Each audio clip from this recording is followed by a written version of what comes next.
തെരഞ്ഞെടുപ്പിൽ CPIM BJP ഡീലെന്ന Congress ആരോപണത്തിന് നിയമവും കോലീബിയും പരാമർശിച്ച് മുഖ്യമന്ത്രിയുടെ മറുപടി. 2016-ൽ നേമത്ത് BJP ജയിച്ചത് കോൺഗ്രസുമായുള്ള ഡീലിന്റെ ഭാഗമെന്ന് മുഖ്യമന്ത്രി. BJPയുടെ ആ അക്കൗണ്ട് പൂട്ടിച്ചത് LDF ആണ്. രാഹുൽ ഗാന്ധിയും കോൺഗ്രസും BJPയുടെ B ടീമായി മാറുന്നുവെന്ന വിമർശനവും മുഖ്യമന്ത്രി ഇന്ന് ഉയർത്തി. എന്തായിരുന്നു കോലീബി സഖ്യം? വടകര പാർലമെന്റ് മണ്ഡലം, ജയ്പൂർ അസംബ്ലി മണ്ഡലം, പാർലമെന്റിൽ ഒരു സീറ്റ്, അസംബ്ലിയിൽ ഒരു സീറ്റ് BJPക്ക് നൽകുന്നു. ആ സീറ്റുകൾ BJPക്ക് കൊടുക്കുമ്പോൾ മറ്റ് സീറ്റുകളിലൊക്കെ RSSും BJPയും UDFനെ പിന്താങ്ങും. ഇതായിരുന്നില്ലേ കരാർ? എല്ലാ കാലത്തും ഇത്തരം ശക്തികളുമായി കൂട്ടുകൂടാനല്ലേ തയ്യാറായിട്ടുള്ളത്? 2016-ൽ നേമത്ത് നിന്ന് BJP ജയിച്ചു വന്നല്ലോ. നിയമസഭയിൽ അക്കൗണ്ട് തുടങ്ങിയല്ലോ. എങ്ങനെയായിരുന്നു ആ അക്കൗണ്ട് തുടങ്ങിയത്? വേറൊരു മണ്ഡലത്തിൽ നിന്ന് ഒരു കോൺഗ്രസ് നേതാവിന് ജയിച്ചു വരാൻ വേണ്ടി ഉണ്ടാക്കിയ ഡീലായിരുന്നില്ലേ അത്? അങ്ങനെയല്ലേ അത് പൂട്ടിക്കുകയും ശിവൻകുട്ടി നിയമസഭയിലേക്ക് തെരഞ്ഞെടുക്കപ്പെടുകയും ചെയ്തു. ഡീൽ CPIM-ഉം കോൺഗ്രസും തമ്മിലാണെന്ന് BJP സംസ്ഥാന അധ്യക്ഷൻ രാജീവ് ചന്ദ്രശേഖർ. ഡീല് CPIM-ഉം കോൺഗ്രസ് തമ്മിലാണ്. 27 സംസ്ഥാനത്തിലും 8 യൂണിയൻ ടെറിട്ടറിയിലും ഒരുമിച്ച് മത്സരിക്കുന്നത് ആരാണ്? CPIM-ഉം കോൺഗ്രസ് അല്ലേ. തൊട്ടടുത്ത് തമിഴ്നാട്ടിൽ ഒരുമിച്ച് മത്സരിക്കുന്ന ആരാണ്? CPIM-ഉം കോൺഗ്രസ് അല്ലേ. അങ്ങനെ ഇപ്പോൾ ഒരു പുതിയൊരു നാടകം തുടങ്ങിയിരിക്കുകയാണ്. ഇവിടെ മാത്രം CPIM-ഉം കോൺഗ്രസും നാടകം ചെയ്യുന്നു. അങ്ങനെയാണെങ്കിൽ പിന്നെ ഇന്ത്യ അലയൻസ് എന്തുകൊണ്ട് CPIM-നെ പുറത്താക്കുന്നില്ല? അങ്ങനെ രാഹുൽ ഗാന്ധിജി CPIM കോൺഗ്രസ് BJPന്റെ B ടീമാണെങ്കിൽ പിന്നെ എന്തിനാണ് ഇന്ത്യ അലയൻസിൽ നിങ്ങൾ അവരുടെ ഒരുമിച്ച് മത്സരിക്കുന്നത്?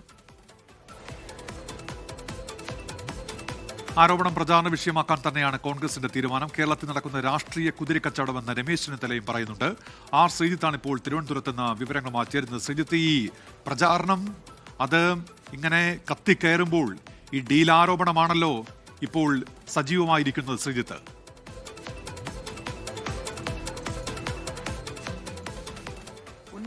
കേരളത്തിൽ കോൺഗ്രസിനെ അധികാരത്തിൽ നിന്ന് മാറ്റി നിർത്താനായി CPIM-ഉം അതോടൊപ്പം തന്നെ BJPയും തമ്മിൽ ഡീലിലെത്തിയിരിക്കുന്നു എന്ന ആരോപണം കോൺഗ്രസാണ് മുന്നോട്ട് വച്ചിരിക്കുന്നത്. കോൺഗ്രസ് ഉന്നയിച്ച ആരോപണമാണ് ഇപ്പോൾ തെരഞ്ഞെടുപ്പിൻ്റെ പ്രചാരണ രംഗത്ത് കത്തിപ്പടരുന്നത്. ആ ചർച്ച ഫലം കാണുന്നു എന്ന തരത്തിലുള്ള ഫലം കാണുമോ എന്ന ആശങ്കയിലാണ് മുഖ്യമന്ത്രി അടക്കമുള്ള CPIM-ൻ്റെയും LDF-ൻ്റെയും നേതാക്കൾ ഒന്നടങ്കം അത് നിഷേധിച്ച് രംഗത്ത് വരുന്നത്. ഇന്ന് തിരുവല്ലയിൽ നടത്തിയ വാർത്താസമ്മേളനത്തിൽ മുഖ്യമന്ത്രി പിണറായി വിജയൻ തന്നെ CPIM BJP ഡീൽ എന്ന ആരോപണം നിഷേധിച്ചിരിക്കുകയാണ്. കോലിബി സഖ്യത്തിൻ്റെ ഓർമ്മകൾ ഉണർത്തിക്കൊണ്ടാണ് അത്തരമൊരു പ്രതികരണം മുഖ്യമന്ത്രി നടത്തിയിരിക്കുന്നത്. മാത്രമല്ല 2016-ൽ കോൺഗ്രസിൻ്റെ നേതാക്കന്മാർക്ക് മറ്റു മണ്ഡലങ്ങളിൽ ജയിക്കുന്നതിന് വേണ്ടിയാണ് നേമത്ത് O രാജഗോപാലിനെ വിജയിപ്പിച്ചത് എന്ന ആക്ഷേപവും വെക്കുന്നു. മാത്രമല്ല നേരത്തെ NDTVയുടെയും ഇന്ത്യ ടുഡേയുടെയും ചാനലുകൾക്ക് നൽകിയ അഭിമുഖത്തിൽ ആവർത്തിച്ചതുപോലെ രാഹുൽ ഗാന്ധി BJPയുടെ B ടീമാണെന്ന ആരോപണവും മുഖ്യമന്ത്രി ഇന്ന് പൊതുമധ്യത്തിൽ ആവർത്തിച്ചിരിക്കുകയാണ്. അതുകൊണ്ട് തന്നെ ഇത്തരത്തിൽ ആക്ഷേപങ്ങളെ നിഷേധിക്കുകയും ഒപ്പം തന്നെ കോൺഗ്രസിനെതിരെ പ്രത്യാക്രമണം നടത്തുകയാണ് മുഖ്യമന്ത്രി ചെയ്യുന്നത്. എന്നാൽ കോൺഗ്രസ് ആകട്ടെ ഈ വിഷയം പ്രചാരണ രംഗത്ത് സജീവമാക്കി നിലനിർത്താൻ ശ്രമിക്കുന്നു. കുതിരക്കച്ചവടമാണ് CPIM-ഉം BJPയും ചേർന്ന് നടത്താൻ ഉദ്ദേശിക്കുന്നതെന്ന ആരോപണമാണ് കോൺഗ്രസിൻ്റെ പ്രവർത്തക സമിതി അംഗവും മുൻ പ്രതിപക്ഷ നേതാവുമായ രമേശ് ചെന്നിത്തല ഉന്നയിച്ചിരിക്കുന്നത്. മാത്രമല്ല ഈ കോൺഗ്രസിനെ അധികാരത്തിൽ പുറത്തു നിർത്താനുള്ള ഒരു ധാരണയാണ് CPIM-നും BJPക്കും ഇടയിൽ ഉണ്ടായിരിക്കുന്നത്. അതൊരു അവിശുദ്ധ കൂട്ടുകെട്ടാണ് എന്നും ചെന്നിത്തല ഇന്ന് പ്രതികരിച്ചിരിക്കുന്നു. എന്തായാലും ഈ ആരോപണങ്ങളെ പറ്റിയുള്ള ചർച്ചകൾ കത്തിപ്പടരുന്നു. എന്നാൽ BJP ആകട്ടെ ഈ ആരോപണം തീർത്ത് നിഷേധിക്കുകയാണ്.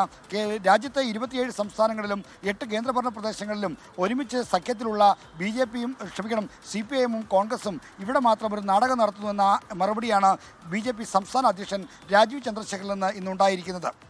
ലോകത്തെവിടെയായാലും ഏത് സമയത്തും 24 വാർത്തകളും ഓഗ്മെന്റഡ് റിയാലിറ്റി പാക്കേജുകളും എക്സ്പ്ലെയിനറുകളും വിശദമായി കാണാൻ ഞങ്ങളുടെ YouTube ചാനൽ നിങ്ങൾക്ക് സബ്സ്ക്രൈബ് ചെയ്യാം.